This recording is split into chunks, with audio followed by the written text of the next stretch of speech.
Buenos días, buenas tardes o buenas noches a todos y bienvenidos a este video sobre la historia de las geometrías no euclidianas. Desde la primaria nos enseñan sobre figuras geométricas. Aprendemos a medir, a calcular perímetros, áreas o volúmenes. También aprendemos sobre la naturaleza de los objetos matemáticos, como los triángulos, los cuadrados, los rectángulos, los círculos, los rombos, etcétera, etcétera. Y descubrimos que la suma de los ángulos de un triángulo siempre es 180 grados, que no existen las raíces cuadradas de los números negativos y que 1 más 1 es igual a 2. Y esas verdades nos parecen irrefutables.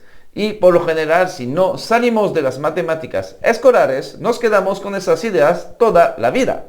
Y bueno, pues resulta que las cosas no son exactamente así. Pues existen espacios donde 1 más 1 no es igual a 2, donde existen las raíces cuadradas de números negativos y donde la suma de los ángulos de un triángulo no suman 180 grados. Y es de ese último punto que vamos a hablar en este video. De los matemáticos que lograron ver que la suma de los ángulos de un triángulo puede ser menor, igual o mayor a 180 grados y que todo depende del espacio en que nos estamos moviendo. Y antes de empezar, recuerden dejar su pulgar arriba y suscribirse al canal.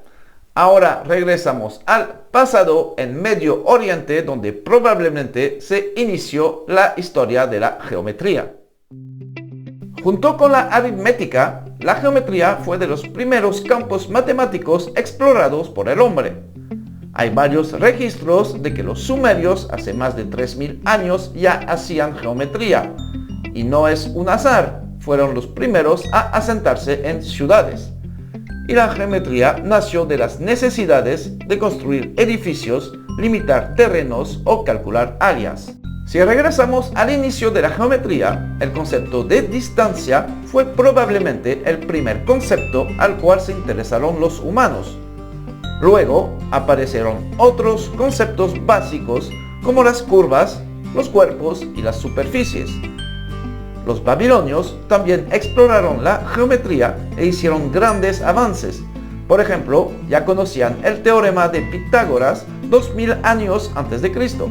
Y hacían aproximaciones al número pi.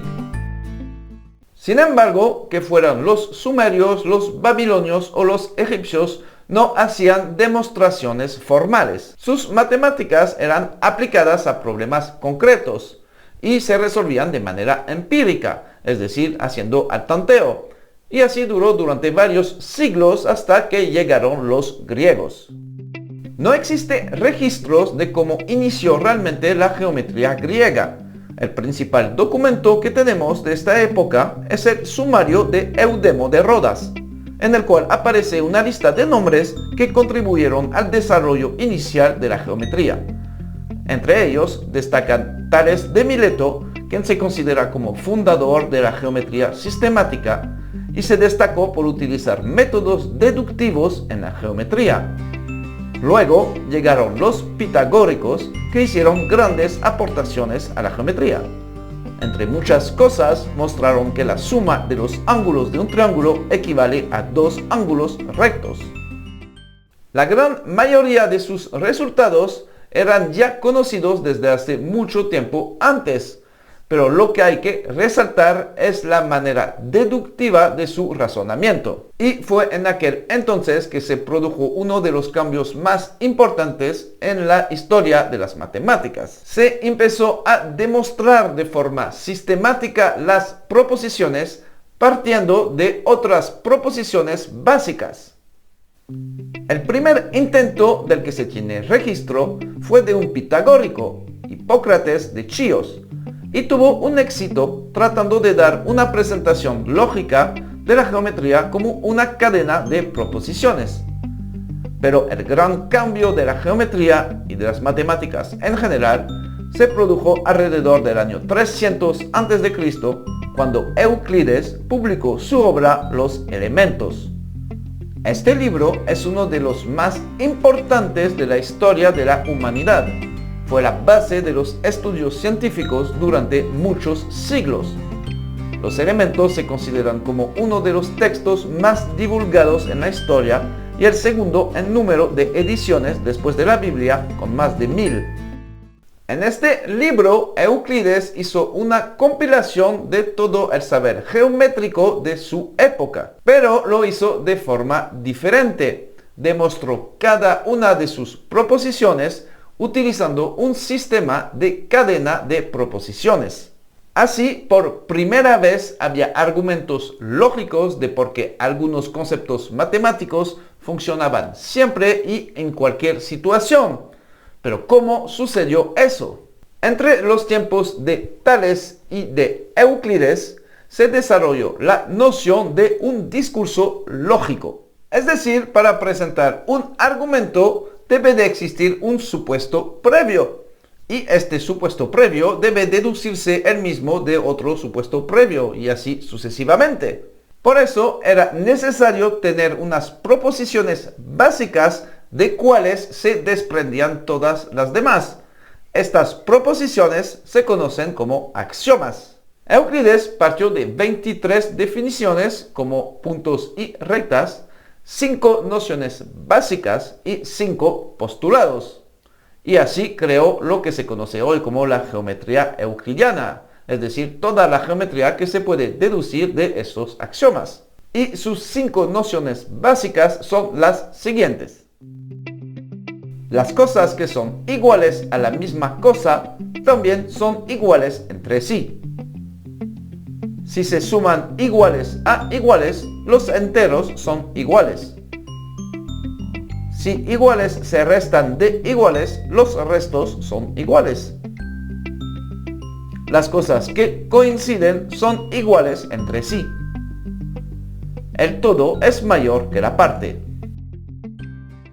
Bueno, cosas que parecen muy intuitivas, para no decir obvias. Mientras que sus postulados eran los siguientes. Es posible trazar una línea recta desde cualquier punto a cualquier otro punto. Es posible prolongar un segmento de recta continuamente en ambas direcciones. Es posible describir una circunferencia con cualquier centro y cualquier radio. Todos los ángulos rectos son iguales entre sí. Y por último, el quinto postulado, conocido también como el postulado de las paralelas, que dice lo siguiente. Es cierto que si una recta que cae sobre dos rectas hace que los ángulos interiores de un mismo lado sean menores que dos ángulos rectos, las dos rectas, si se prolongan indefinidamente, se intersecan en aquel lado en el que están los ángulos menores que los dos ángulos rectos. Y es este último postulado que es el centro de toda nuestra historia. En efecto, este axioma no parecía tan evidente como los demás.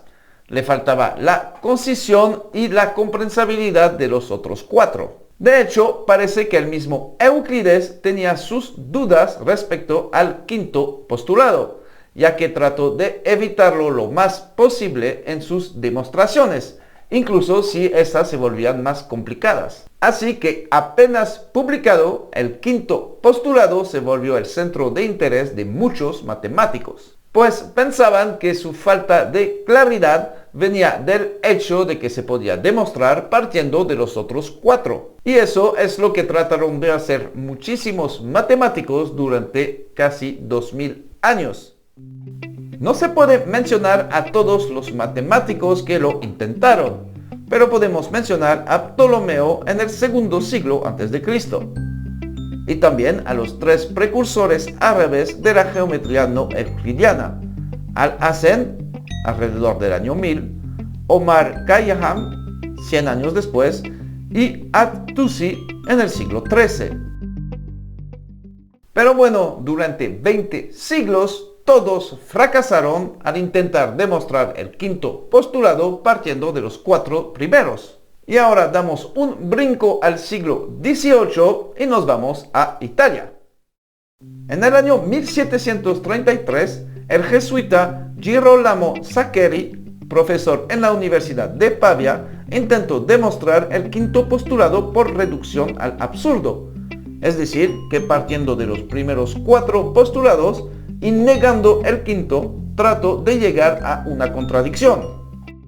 Y aunque suene raro, su intento fue muy importante, precisamente porque no tuvo éxito. Para eso, Zachary utilizó un cuadrilátero con 2 ángulos rectos y 2 lados iguales. De esta manera, los 2 otros ángulos resultan ser iguales y se ofrecen 3 posibilidades, que sean obtusos, agudos o rectos.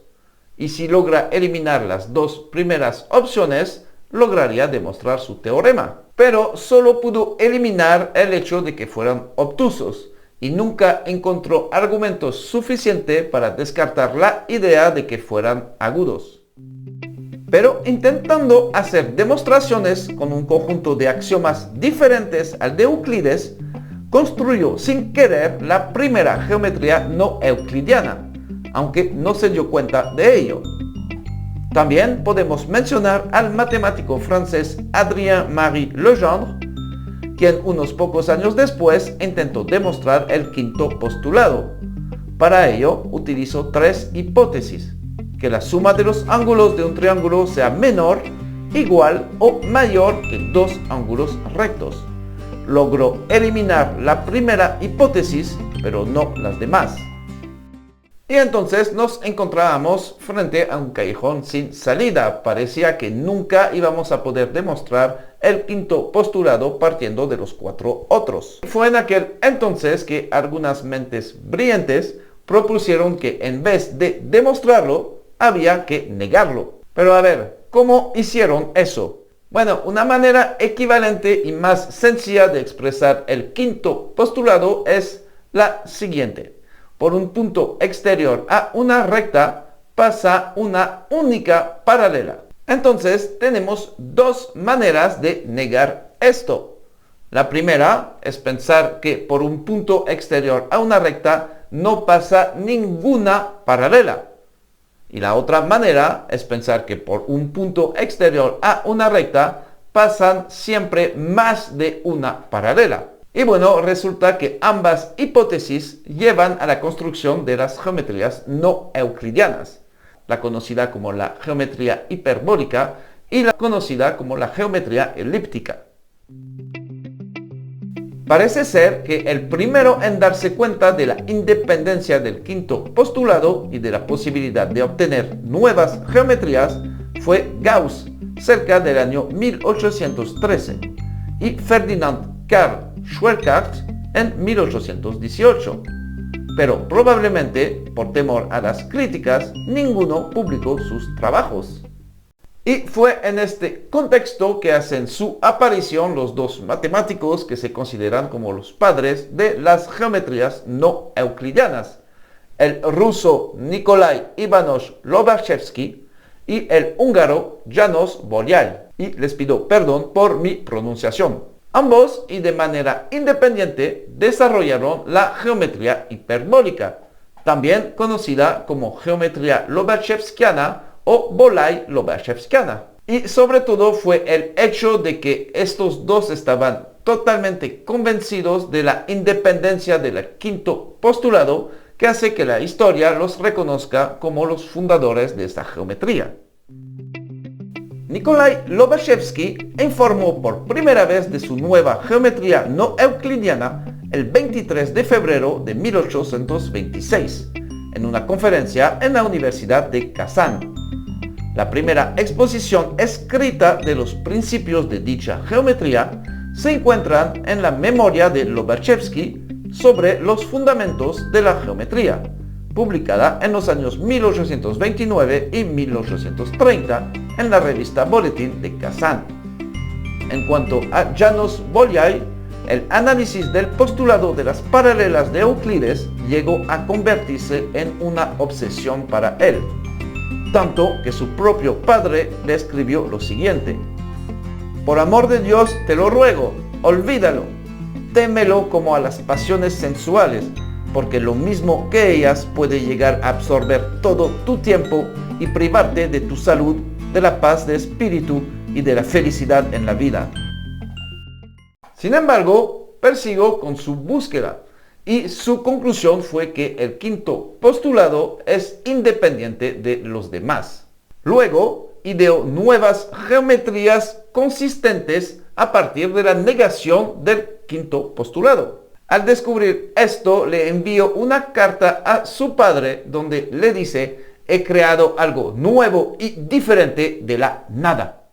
El padre de Janos le escribió a Gauss para presentarles los trabajos de su hijo, y este último le contestó que no podía elogiar ese trabajo sin elogiarse a sí mismo, porque había mantenido puntos de vista similares desde hacía muchos años, aunque no los había publicado.